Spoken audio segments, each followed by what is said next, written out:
है जैव विकास, जो डीएलएड 4th सेमेस्टर का है। ठीक है, ये हमारा पहला टॉपिक है। तो जैव विकास की सबसे पहले हम परिभाषा जानेंगे कि व्हाट इज ऑर्गेनिक इवोल्यूशन। ठीक है, अब जैव विकास क्या है? जैव विकास जो है वो धीरे धीरे होने वाला क्रमिक परिवर्तन, धीरे धीरे होने वाला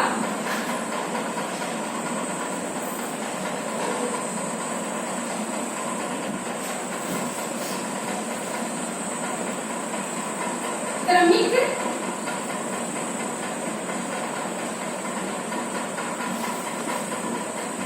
परिवर्तन है,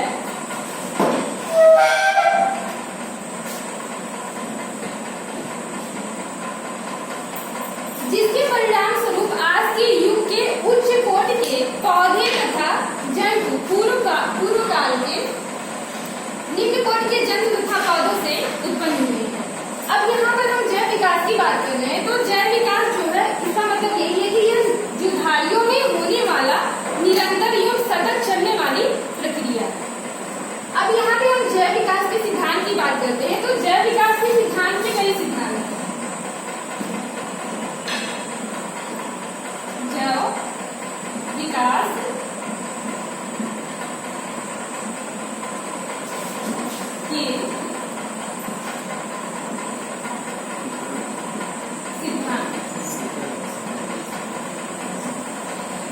अब ये हो गया हमारा जैव विकास। आपको समझ में आ गया होगा कि जैव विकास क्या है? धीरे धीरे होने वाला क्रमिक परिवर्तन है, इसको जैव विकास कहते हैं। इसके परिणाम स्वरूप आज के युग के जो है उच्च कोटि के जंतु तथा पौधे पूर्व काल के निम्न कोटि के पौधे तथा जंतु से उत्पन्न हुए हैं। अर्थात यह हुआ कि यह प्रक्रिया जो प्राचीन काल से ही परिवर्तन चला आ रहा है। अब यहाँ पे हम बात करेंगे जैव विकास के सिद्धांत का।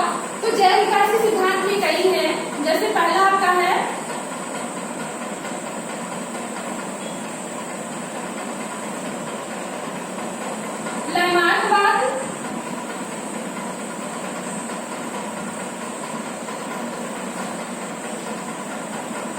लैमार्कवाद, और दूसरा है डार्विनवाद,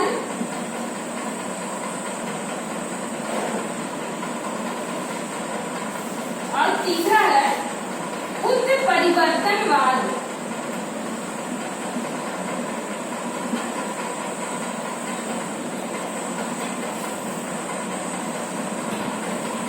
ठीक है, तो ये हो गया जैव विकास के सिद्धांत में। पहला आपका हो गया लैमार्कवाद, दूसरा हो गया डार्विनवाद और तीसरा उत्परिवर्तनवाद। तो आज हमको जो पढ़ना वो हमको पढ़ना लैमार्कवाद की थ्योरी, जिसको हम किस नाम से जानते हैं? उपार्जित लक्षणों की वंशागति के नाम से भी जानते हैं। उपार्जित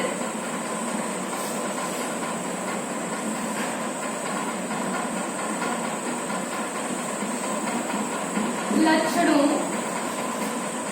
की वंशागति का सिद्धांत।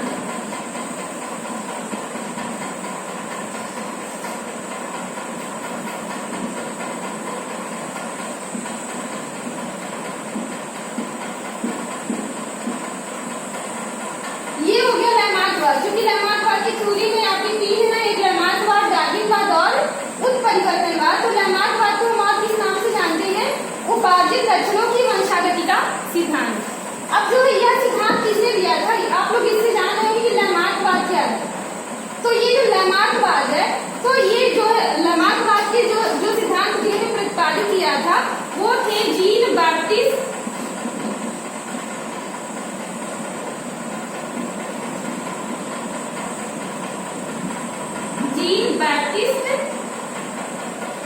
D Lamarck.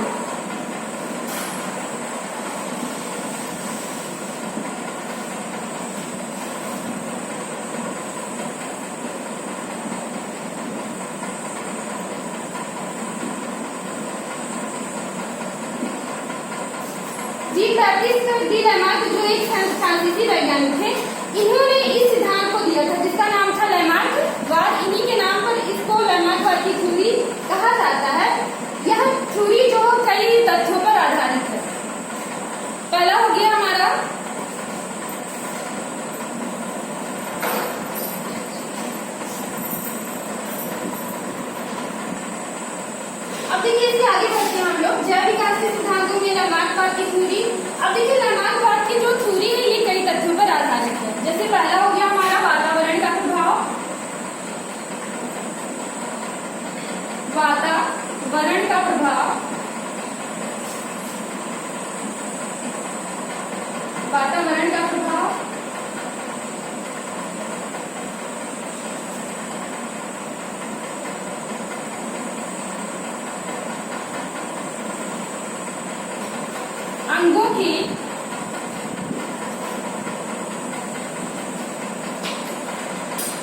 अनुप्रयोग तथा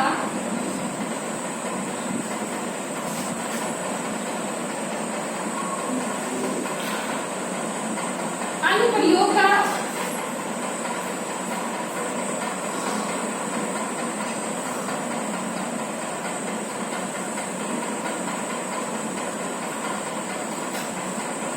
तीसरा है हमारा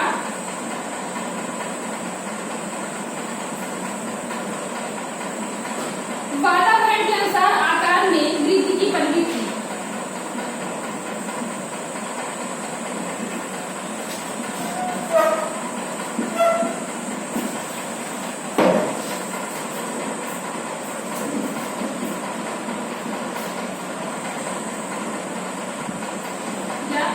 आकार में वृद्धि की प्रवृत्ति।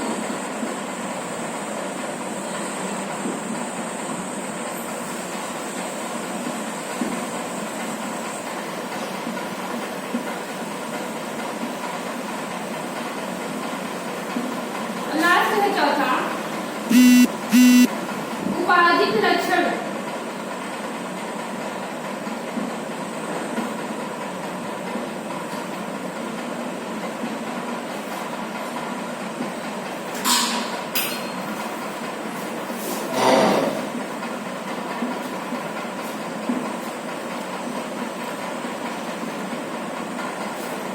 अब देखिए हम यहाँ पर पढ़ेंगे, हम पढ़ रहे लैंडमार्क की थ्योरी। तो यहाँ पे सबसे पहले यह तथ्य पर आधारित है, पहला हमारा हो गया वातावरण का प्रभाव। तो वातावरण के प्रभाव में जैसे आप लोगों ने जाना होगा या पहले ही सुना होगा कि जो जिराफ को देखा होगा कि पहले उसकी गर्दन कैसी थी। क्या देखिए लैंडमार्क का जो सिद्धांत है इन तथ्यों पर आधारित है, पहला आपका हो गया वातावरण का प्रभाव। अब देखिए लैंडमार्क ने कहा कि वातावरण में जैसे आप लोगों ने जिराफ के बारे में जाना होगा कि जिराफ कहाँ रहता है, अफ्रीका में रहता है। अगर हम उसके पूर्वज की बात करें तो उसके पूर्वज जो थे छोटी गर्दन वाले थे और उनकी टांगें भी कैसी थी, छोटी थी। वो कहाँ थे, जिस जगह पे रह रहे थे वहाँ पे हरे भरे घास के मैदान थे। धीरे धीरे क्या हुआ, वातावरण जो है शुष्क हो गया और घास का मैदान पूरा जो है वो मरुस्थल में बदल गया। फिर क्या हुआ, धीरे धीरे इनको आवश्यकता भाई अपनी भूख को मिटाने के लिए उस टाइम क्या था कि जो पेड़ थे वो लंबी लंबी झाड़ियां थी और उनकी पत्तियों को खाने के लिए जिराफ को क्या करना पड़ा, अपने गर्दन को उसने थोड़ा और उचकाया, अपनी टांगों को उचकाया और धीरे धीरे क्या हुआ, उनकी टांगें लंबी हो गई, उनका गर्दन लंबा हो गया। तो आप अभी पहले आप लोगों ने क्या पढ़ा कि जैव विकास धीरे धीरे होने वाला क्रमिक परिवर्तन है। ये नहीं कि अचानक नहीं, धीरे धीरे भाई क्रमबद्ध रूप से धीरे धीरे। जैसे जिराफ ने क्या किया, जिराफ ने धीरे धीरे अपने गर्दन को उचकाया होगा, अपनी टांगों को उचकाया होगा, फिर धीरे धीरे ये परिवर्तन क्या हो गया, फिर वही लक्षण उनके जो है बच्चों में आ गए। और अभी क्या प्रेजेंट टाइम में जो जिराफ है उनकी गर्दन कैसी लंबी है और अगली टांगे भी क्या है, लंबी है। और यहाँ पे देखिए वातावरण के अनुसार अंगों तथा आकार में वृद्धि की प्रवृत्ति, ये भी इसी से अटैच है, ये भी जिराफ से ही लेंगे क्योंकि जिराफ ने क्या किया, वातावरण के अनुसार ही अपने अंगों का क्या किया, प्रयोग किया। उसने अपने गर्दन को उचकाया, अपनी अगली टांगों को उचकाया, जिसके कारण क्या हुआ कि उसकी अगली टांगे गर्दन लंबी हो गई, उसकी अगली टांगे वाई लंबी हो गई। तो ये हो गया। इसके बाद आपका अंगों के प्रयोग तथा अनुप्रयोग का प्रभाव। लैंडमार्क ने कहा कि जिस अंग का प्रयोग हम अधिक करते हैं वह अंग विकसित हो जाता और जिसका प्रयोग हम नहीं करते हैं वो क्या होते हैं, लुप्त हो जाते हैं, अर्थात अवशेषी अंग के रूप में रह जाते हैं। जैसे हर एग्जाम्पल में आप लोग देख लीजिए, जैसे हो गया जिराफ का, जिराफ ने क्या किया, अपने अगली टांगों को उचकाया, गर्दन को उचकाया तो उसकी गर्दन लंबी हो गई, अगली टांगे लंबी हो गई। अभी आप लोगों ने सुना होगी जो सांप होते थे उनके पहले क्या होते थे, पैर होते थे। सांप के पहले पैर होते थे, लेकिन धीरे धीरे क्या हुआ, सांप को बिल में घुसने के लिए, झाड़ियों में जाने के लिए या रेंगने में उसको क्या असहज महसूस होता था, जिससे उसने उस अंग का प्रयोग नहीं किया और यह अंग धीरे धीरे क्या हो गए, लुप्त हो गए। अब मनुष्य का देख लीजिए, मनुष्य के पहले क्या थी, पूंछ थी, फिर धीरे धीरे क्या हो गया, वो भी क्या हो गया, उसकी आवश्यकता नहीं हुई, वो भी क्या हो गए, लुप्त हो गए। तो ये हो गया आपका अंगों के प्रयोग तथा अनुप्रयोग का प्रभाव। अब यहाँ पे आपका लास्ट उपार्जित लक्षणों की वंशागति।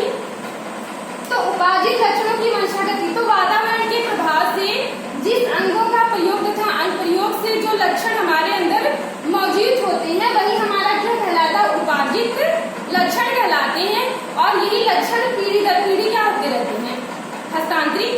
होते रहते हैं। तो ये हो गया आपका लैमार्कवाद की थ्योरी। तो हम समझ रहे होंगे कि आप लोग को समझ में आ गया होगा। तो नेक्स्ट टाइम हम आपको बताएंगे डार्विनवाद की थ्योरी।